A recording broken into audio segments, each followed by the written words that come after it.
To get the Walmart app on your iPhone, start by opening the App Store. The App Store is an icon that comes pre-installed on your iPhone, and you can find it on your home screen. Tap the App Store icon to open it. Once the App Store is open, tap the Search tab at the bottom of the screen. This will bring up a search bar where you can type in what you are looking for. Type in Walmart and tap the search button. The Walmart app should be the first result in the search list. Tap the Get button next to the Walmart app icon to begin the download process. You may be prompted to enter your Apple ID password or use Touch ID or Face ID to authenticate the download. After the app has finished downloading, tap the Open button to launch the Walmart app.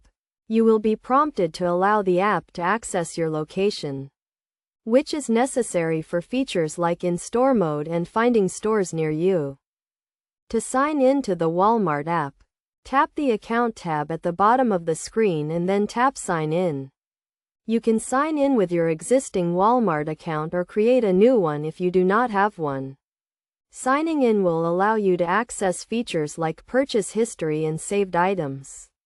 The Walmart app allows you to shop online, check prices, and even order groceries for pickup or delivery. You can also use the app to find stores near you, check store hours, and access services like pharmacy and photo printing. To get the most out of the Walmart app, take some time to explore its features and settings. You can customize your experience by enabling notifications, setting a preferred store, and adding items to your favorites list. By following these steps, you can easily download and install the Walmart app on your iPhone and start enjoying the convenience of shopping with Walmart on your mobile device.